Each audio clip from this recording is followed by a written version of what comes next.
നമസ്കാരം. എല്ലാ സജ്ജനങ്ങൾക്കും സന്ധ്യാദീപത്തിലേക്ക് സ്വാഗതം.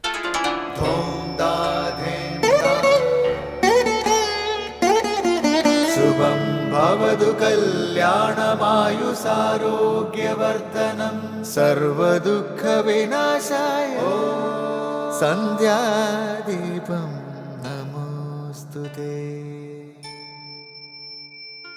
നാമം ജപായനം പുണ്യം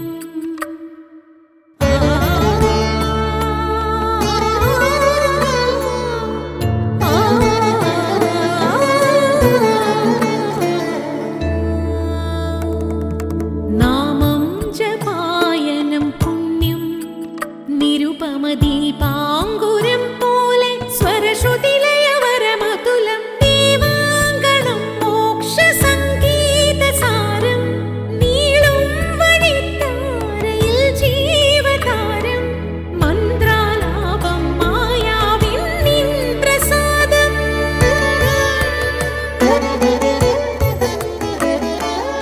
ഇരുൾ നീങ്ങിയുണരുന്ന തെളിനാളദീപം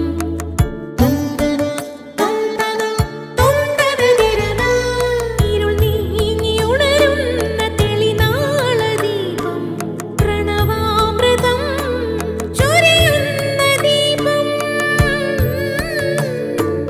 ദീപം ദീപം ദീപം ദീപം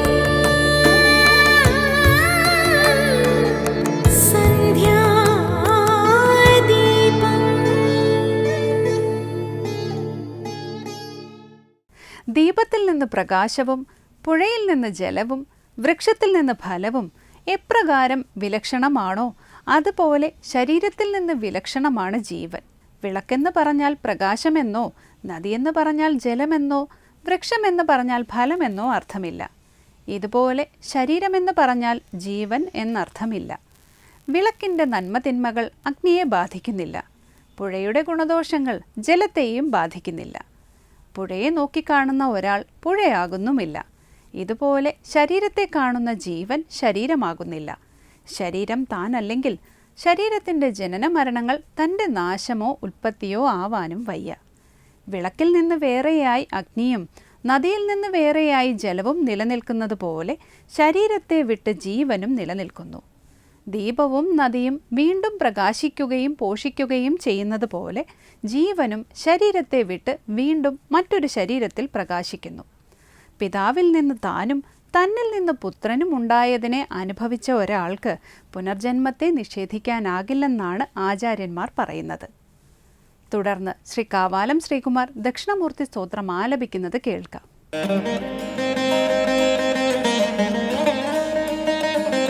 രാഹുഗ്രസ്തദിവാകരേന്ദു സദൃശോ മായാസമാച്ഛാദനാത് സന്മാത്ര കരണോപസംഹരണതോ യോ ഭൂത്സുഷുപ്തഃ പുമാൻ പ്രാഗസ്വാപ്സമിതി പ്രബോധസമയേ യ പ്രത്യഭിജ്ഞായത്തെ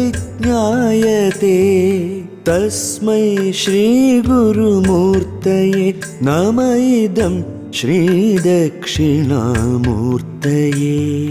രാഹുഗ്രസ്തദിവാകരേന്ദു സദൃശോ മായാസമാച്ഛാദനാത് സന്മാത്ര കരണോപസംഹരണതോ യോ ഭൂത്സുഷുപ്തഃ പുമാൻ പ്രാഗസ്വാപ്സമിതി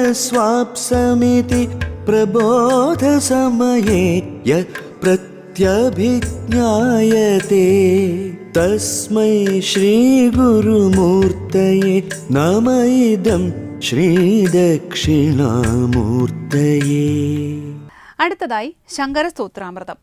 പരമാത്മാവും മായയും അഭിന്നങ്ങളാണ്, രണ്ടല്ല. എന്നാൽ കാര്യകാരണത്തിൽ വിലയിരുത്തപ്പെടുമ്പോൾ മായ ഭിന്ന എന്ന പോലെ നിരൂപണം ചെയ്യപ്പെടുന്നു. ഈ മായയുടെ ശക്തി നമുക്ക് ത്രിഗുണഭേദങ്ങളായി പറയാം. ത്രിഗുണാത്മിക മായ, സത്വരജസ്തമോ ഗുണാത്മിക എന്ന് പറയാം. ശ്രീ ശങ്കരാചാര്യ രചിച്ച ദക്ഷിണാമൂർത്തി സ്തോത്രത്തിലെ മായയെക്കുറിച്ചുള്ള വിവരണത്തെ വ്യാഖ്യാനിക്കുകയാണ് ഇന്ന് ശങ്കര സ്തോത്രാമൃതത്തിൽ സ്വാമി ചിദാനന്ദപുരി.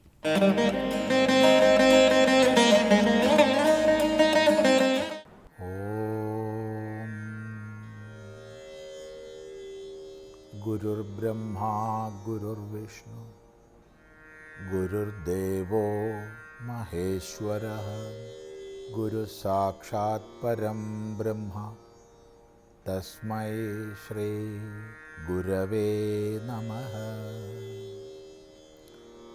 ഓം സദാശിവസമാരംഭാം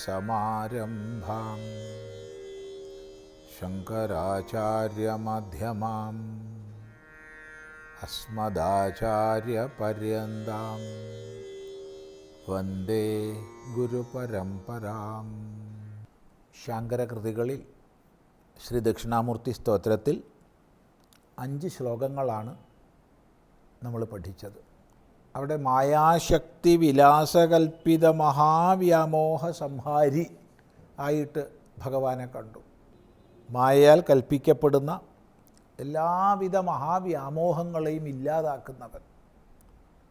ആത്മജ്ഞാനം ഒന്നുകൊണ്ട് മാത്രമേ ഈ മായാവിലാസങ്ങളിൽ നിന്ന് രക്ഷപ്പെടാൻ പറ്റൂ. ആത്മജ്ഞാനത്തിലേക്ക് നമ്മളെ നയിക്കുന്ന പരമഗുരു, ആ ഗുരുവിനായിക്കൊണ്ട് നമസ്കാരം. തുടർന്ന് രാഹുഗ്രസ്തദിവാകരേന്ദു സദൃശോ മായാസമാച്ഛാദനാത് സന്മാത്രകരണോപസംഹരണതോ യോ ഭൂസുഷുപ്ത പുമാൻ പ്രാഗസ്വാപ്സമിതി പ്രബോധസമയേ യഃ പ്രത്യഭിജ്ഞായതേ തസ്മൈ ശ്രീഗുരുമൂർത്തയേ നമ ഇദം ശ്രീദക്ഷിണാമൂർത്തയേ. രാഹുഗ്രസ്തദിവാകരേന്ദു സദൃശോ മായാസമാച്ഛാദനാത് സന്മാത്രഃ കരണോപസംഹരണതോ യോ ഭൂസുഷുപ്ത പുമാൻ പ്രാഗസ്വാപ്സമിതി പ്രബോധസമയേ യഃ പ്രത്യഭിജ്ഞായതേ തസ്മൈ ശ്രീഗുരുമൂർത്തയേ നമ ഇദം ശ്രീദക്ഷിണാമൂർത്തയേ. രാഹുഗ്രസ്തദിവാകരേന്ദു സദൃശഃ മായാസമാച്ഛാദനാത് സന്മാത്രഃ. സന്മാത്രഃ സത്ത് തന്നെ സ്വരൂപമായവൻ.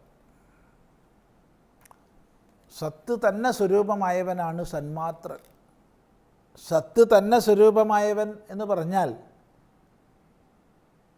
വിചാരപദ്ധതിക്ക് അനുസൃതമായി ചിത്തുമാത്രം സ്വരൂപമായവനെന്നോ ആനന്ദമാത്രം സ്വരൂപമായവനെന്നൊക്കെ പറയാം. കാരണം സത്ത്, ചിത്ത്, ആനന്ദം എന്നിവ ഒരേ സത്യത്തെ നമ്മൾ വിവിധ ദിശകളിലൂടെ അപഗ്രഥിക്കുമ്പം പറയുന്ന വാക്കുകളാണ്. സത്തെന്നുള്ള പദം എപ്പോഴും ഉണ്മയെ സൂചിപ്പിക്കുന്നു. ഉള്ളത്. എത്രിഷു അപി കാലേഷു ബാധാതീതം തത് സത്ത്. 3 കാലത്തിലും ബാധയില്ലാതെ നിലനിൽക്കുന്നതാണ് സത്ത്. ഇന്നലെ ഉണ്ടായിരുന്നു, ഇന്നുണ്ട്, നാളെ ഉണ്ടാവും. അഥവാ ഒരർത്ഥത്തിൽ പറഞ്ഞാൽ കാലത്രയം പോലും ഏതൊരടിസ്ഥാന സത്യത്തിലാണോ അതാണ് സത്ത്. അപ്പോൾ സത്ത് സ്വരൂപമായവൻ സന്മാത്രൻ. ഞാൻ ഉണ്ട് എന്നുള്ളതിൽ ആർക്കും സംശയമില്ല. പണ്ഡിതനാകട്ടെ, പാമരനാകട്ടെ, ധനികനാകട്ടെ, ദരിദ്രനാകട്ടെ, ആർക്കും തന്നെ ഞാൻ ഉണ്ടോ എന്ന സംശയമോ ഞാനില്ല എന്ന അറിവോ ഇല്ല.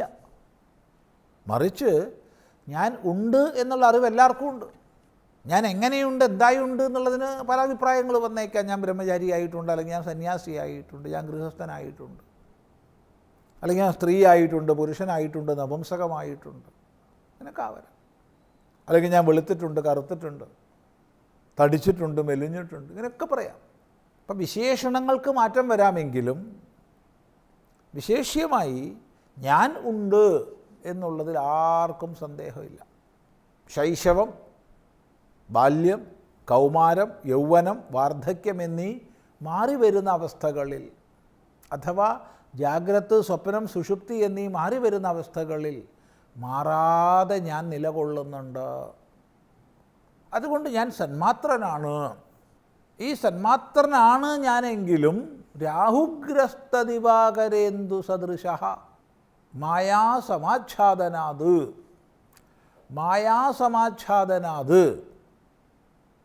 മായാസമാച്ഛാദനം കൊണ്ട് സമ്യക് ആച്ഛാദനം ചെയ്യപ്പെടുകയാണ് സമാച്ഛാദനം. നല്ലപോലെ മൂടപ്പെടുക, മറയ്ക്കപ്പെടുക.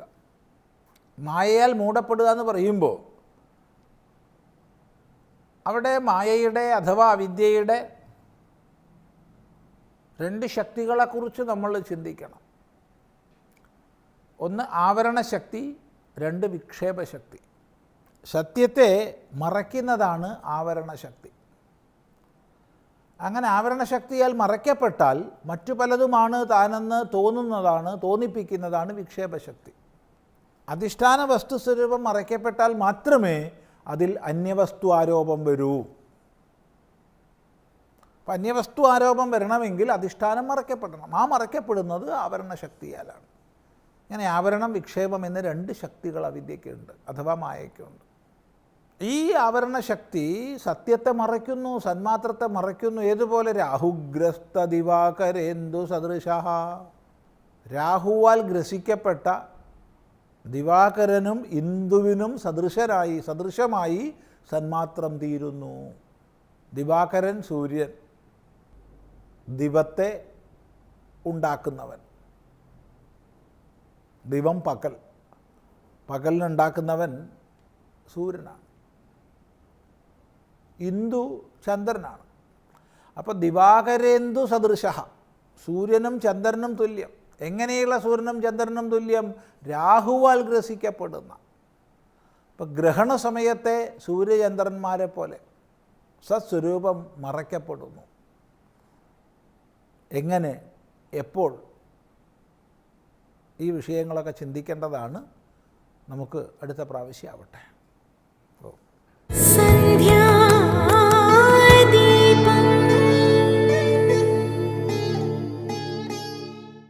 തുടർന്ന് സനാതനധർമ്മം. ഭഗവാന്റെ അവതാരത്തിനു മുൻപും പ്രകൃതിയിലെ സർവ്വചരാചരങ്ങളും ആനന്ദം അനുഭവിക്കുന്നു. ഭഗവാന്റെ അവതാരത്തിനായി ദേവകി അനുഭവിച്ച ക്ലേശങ്ങൾ വിവരണാതീതമാണ്. മറ്റുള്ളവർക്കായി ക്ലേശങ്ങൾ സ്വീകരിക്കുന്നത് ശ്രേഷ്ഠമാണ്.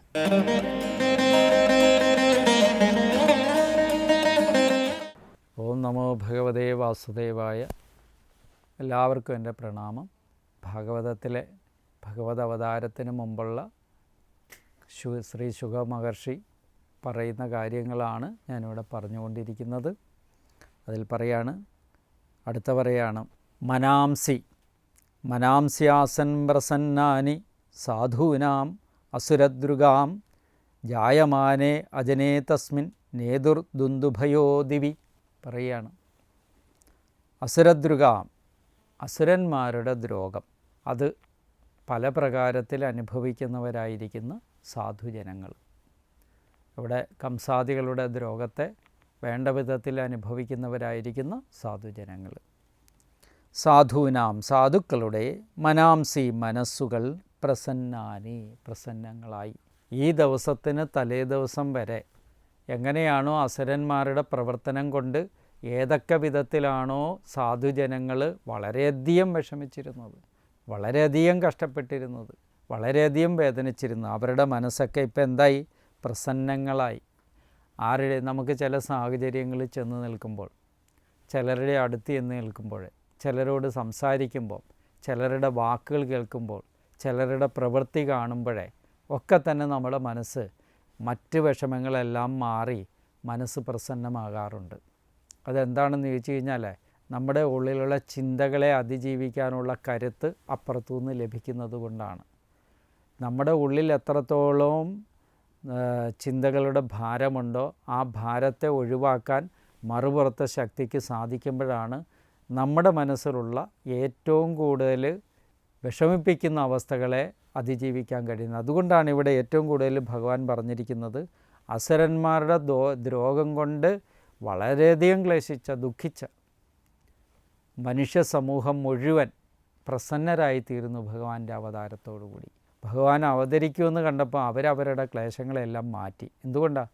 ഭഗവത് ചൈതന്യം അവിടെ എല്ലാം നേരത്തെ മന്ദമാരുതനൊക്കെ എടുത്തുകൊണ്ട് വന്നതുപോലെ ഇവിടെ മനുഷ്യ മനസ്സുകളിലേക്ക് അതെല്ലാം വ്യാപിപ്പിച്ചു എന്നുള്ള കാര്യമാണ് പറയുന്നത്. അപ്പം നമ്മളൊരു ഗൃഹത്തിലിരിക്കുമ്പം എപ്പോഴും പോസിറ്റീവായിട്ടിരിക്കാൻ നമുക്ക് സാധിച്ചാലാണ് മറ്റുള്ളവർക്ക് കൂടി അത് പോസിറ്റീവ് ആക്കാൻ സാധിക്കുകയുള്ളൂ. നമ്മുടെ മനസ്സ് നല്ല ചിന്തകളോടുകൂടി ശുഭചിന്തകളോടുകൂടി ഇരിക്കുമ്പം മറ്റുള്ളവർക്കും ശുഭചിന്തയെ പ്രദാനം ചെയ്യാൻ സാധിക്കും. അശുഭചിന്തകളോട് വിട പറയാൻ ഒരു പ്രയത്നം തന്നെ നമ്മുടെ മനസ്സിലുണ്ടാകണമെന്ന് ഈ ശ്ലോകത്തിൻ്റെ താല്പര്യം. ഭഗവാന്റെ അവതാരത്തോടുകൂടി കംസാദി ദുഷ്ടജനങ്ങളുടെ പ്രവൃത്തിയിൽ നിന്ന് മോചിതരാകുന്നു മനുഷ്യ സമൂഹമെന്ന് പറയുമ്പോൾ ആരുടെ സാന്നിധ്യത്തിലാണ് ഇതെല്ലാം മാറുന്നത്? അശുഭചിന്തകളില്ലാത്ത ശുഭചിന്തകളുള്ള ഭഗവത് സാന്നിധ്യത്തിലാണ്. ഓരോ വ്യക്തിയും ശുഭചിന്തയിൽ മനസ്സിരുത്തി വിചാരം ചെയ്യണം. ശുഭചിന്തകൾ നിങ്ങളുടെ മനസ്സിൽ നിറയ്ക്കുമ്പോഴാണ് നിങ്ങളുടെ ചുറ്റിനുമുള്ളവർക്ക് ശുഭചിന്തകളെ നിങ്ങൾക്ക് പ്രദാനം ചെയ്യാൻ സാധിക്കുകയുള്ളൂ. പക്ഷേ പലപ്പോഴും നമ്മൾ നമ്മുടെ ഇടുങ്ങിയ സങ്കുചിതമായ ചിന്തകൾക്കുള്ളിൽ ഇരുന്നു കൊണ്ട് വീണ്ടും വീണ്ടും പോസിറ്റീവ് ആകാൻ ശ്രമിക്കുന്നത് ഇതിനെ വിടാണ്ടാണെന്നുള്ള കാര്യം ഓർമ്മിക്കുക. ഒരാളൊരു നദിയിൽ ഒരു കമ്പിളി ഒഴുകി പോകുന്ന കണ്ടിട്ട് ഇറങ്ങി.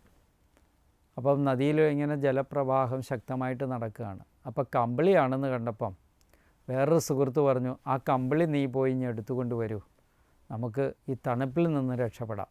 അദ്ദേഹം വെള്ളത്തിലേക്ക് എടുത്ത് ചാടി നടുക്കി ചെന്നു, ആ കമ്പിളിമേ കയറി പിടിച്ചു. പക്ഷേ ആ കമ്പിളി പിടിച്ചെങ്കിലും ഒഴുക്കിനൊത്ത് ഇയാൾ നീന്തുന്നുള്ളൂ, കരയ്ക്കോട്ടെടുക്കുന്നില്ല. അപ്പോൾ കരയ്ക്ക് നിന്ന ആൾ വിളിച്ച് ചോദിച്ചു, എടാ നീ എന്താണ് ആ കമ്പിളി ഒഴുകുന്ന അനുസരിച്ച് ഒഴുകിക്കൊണ്ടിരിക്കുന്നത്, ഇങ്ങോട്ട് നീന്തിക്കൂടെ എന്ന് ചോദിച്ചു. അപ്പോൾ അദ്ദേഹം പറഞ്ഞ മറുപടി ഇങ്ങനെയാണ്, ഞാനും കമ്പിളിയെ കയറി പിടിച്ചു, പക്ഷേ ഇപ്പോൾ ആ കമ്പിളി എന്നെ വിടുന്നില്ല, അതെങ്ങോട്ട് പോകുന്നോ അതിനനുസരിച്ചാടാ എന്നെ കൊണ്ടുപോകുന്നതെന്ന് പറഞ്ഞു. അതെന്താണെന്നറിയാവോ? അത് ഒരു സാധാരണ കമ്പിളിയല്ലായിരുന്നു, ജീവനുള്ള കമ്പിളിയായിരുന്നു. എന്ന് പറഞ്ഞാൽ ഒരു കരടിയായിരുന്നു എന്നർത്ഥം. ആ കരടി ഒഴുകി പോകുന്ന അനുസരിച്ച് ഇയാളെയും കൊണ്ടുപോയി. അപ്പോൾ ഇതുപോലെ നമ്മളുടെ ചിന്തകൾ എങ്ങോട്ടാണോ ഒഴുകുന്നത് അതിനനുസരിച്ച് ഒരു കുടുംബത്തിലുള്ള എല്ലാവരുടെയും ചിന്തകളെ ഒഴുകിക്കൊണ്ടുവരാൻ ഒരാൾക്ക് സാധിക്കും. പക്ഷേ അതിനെ എന്തു ചെയ്യണം? ശുഭചിന്തകൾ നല്ല ചിന്തകളുമായിട്ട് ഇരിക്കാനുള്ള ഒരു പ്രേരണ ഭാഗവതം നമ്മുടെ മുമ്പിൽ വയ്ക്കുന്നുണ്ട്. അത് നിങ്ങളുടെ ഉള്ളിലില്ലെങ്കിൽ നിങ്ങൾക്ക് ആരുടെയും ചിന്തകളെ മാറ്റാൻ പറ്റില്ല, ആരുടെ ഉള്ളിൽ നല്ല ചിന്തകൾ കൊണ്ട് നിറയ്ക്കാൻ പറ്റില്ല. നിങ്ങളുടെ കുടുംബാന്തരീക്ഷത്തിനുള്ളിൽ ഗുരുവായൂരപ്പൻ ഈ വീടിൻ്റെ ഐശ്വര്യം എന്നുള്ള ബോർഡിൽ മാത്രം ഐശ്വര്യം ഉണ്ടാകുമെന്നല്ലാണ്ട് നിങ്ങളുടെ മനസ്സിലോ നിങ്ങളുടെ പ്രവൃത്തികളിലോ ഐശ്വര്യത്തെ നിലനിർത്താൻ സാധിക്കില്ല. ഊർദ്ധഭാവോ വിരോമേഷം നജ കച്ചി ശൃണോതിമേ എന്നാണ് വ്യാസൻ പറഞ്ഞത്. രണ്ട് കൈയും ഉയർത്തി ഈ സമൂഹത്തോട് ഞാൻ പ്രാർത്ഥിക്കുക, എന്താ? ധർമ്മത്തിൽ നിന്നേ അർത്ഥം സമ്പാദിക്കാവൂ. ധർമ്മമാണ് എല്ലാത്തിനും അടിസ്ഥാനമായിട്ട് വേണ്ടത്. ധർമ്മമില്ലാതെ ഒരു വ്യക്തിക്കും നിലനിൽക്കാൻ സാധിക്കില്ല. ധർമ്മം വേണം എപ്പോഴും. ഒരു കുടുംബത്തിന് ധർമ്മം വേണം, ഒരു വ്യക്തിയിൽ ധർമ്മം വേണം. രണ്ട് കൈ ഉയർത്തിയാണ് വ്യാസൻ പ്രാർത്ഥിച്ചത്. ഇപ്പോഴും ഇവിടെ പറയുന്നു, എന്താ? ഭഗവത് അവതാരത്തോടു കൂടി എല്ലാവരുടെയും മനസ്സിൽ ദോഷചിന്തകളെല്ലാം പോകുന്നു എന്ന് പറയുമ്പോൾ നമ്മൾ ധർമ്മത്തിൽ നിന്ന് വളരാൻ ശ്രമിക്കുമ്പോൾ മാത്രമേ അത് സാധിക്കപ്പെടുകയുള്ളൂ. എല്ലാവരിലും തുല്യമായ സ്നേഹം, എല്ലാവരും തുല്യമായ ഒരു ദീർഘവീക്ഷണം നമ്മുടെ മനസ്സിലുണ്ടാകണമെന്നുണ്ടെങ്കിൽ നമ്മുടെ പ്രവൃത്തികളിൽ ഒരു ആത്മപരിശോധന നാം ഓരോരുത്തരും നടത്തിയിരിക്കണമെന്നുള്ള കാര്യം ഈ ശ്ലോകം വളരെ വ്യക്തമായിട്ട് നമ്മളോട് ഉപദേശിക്കുന്നു എന്നുള്ള കാര്യം ആരും വിസ്മരിക്കേണ്ട. അതുകൊണ്ടാണ് പറഞ്ഞത്, മനാംസ്യാസൻ പ്രസന്നാനി സാധൂനാം അസുരദ്രുഗാം ജായമാനേ അജനേ തസ്മിൻ നേതുർദുന്ദുഭയോ ദിവി. അസുരന്മാരുടെ ദ്രോഹം അനുഭവിക്കുന്ന സാധൂനാം സാധുക്കളുടെ മനാംസി മനസ്സുകൾ പ്രസന്നാനെ പ്രസന്നങ്ങളായി ആസൻ ഭവിച്ചു. അങ്ങനെ സാധുക്കളുടെ മനസ്സെല്ലാം പ്രസന്നമായി ഭവിച്ചു. തസ്മിൻ അജനെ ആ ജന്മരഹിതൻ ജായമാനയെ ജനിക്കുന്ന അവസരത്തിൽ, ഭഗവാൻ ജന്മരഹിതനാണ് എങ്കിലും ഭക്തന്മാരുടെ അഭീഷ്ടങ്ങളെ സാധിക്കുന്നതിന് വേണ്ടിയാണ് എന്ത്? ജായമാനെ ജനിക്കുന്ന അവസരത്തിൽ ദിവി സ്വർഗത്തിൽ ദുന്ദുഭയഃ ദുന്ദുഭികൾ നേതു ശബ്ദിച്ചു. ആകാശത്തിൽ ദേവന്മാരെല്ലാവരും കൂടെ ഭഗവത് അവതാര സമയത്ത് ദുന്ദുഭികൾ ശബ്ദിച്ചു എന്ന് പറഞ്ഞു കഴിഞ്ഞാൽ അവർ ആഹ്ലാദകത്വം പ്രകടമാക്കിയെന്ന അർത്ഥം. എല്ലാവരുടെയും മനസ്സിൽ ഭഗവത് അവതാര സമയത്ത് ആനന്ദം നിറയട്ടെ എന്ന് പ്രാർത്ഥിക്കുന്നു. നമസ്കാരം.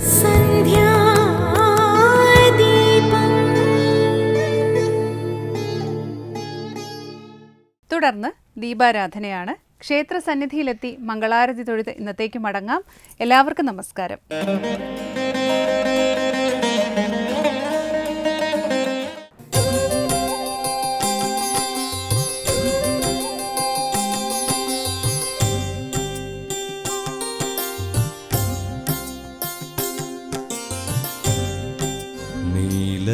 നീലകണ്ഠനായി നിർമ്മലനായി വാഴും തിരുവിഴേശ മഹാദേവ, നിന്റെ തൃക്കണ്ണിലുദിക്കുന്നൊരഗ്നിയാലവിടുന്ന് പാരിന് ശാന്തി നൽകൂ, നിത്യശാന്തി നൽകൂ.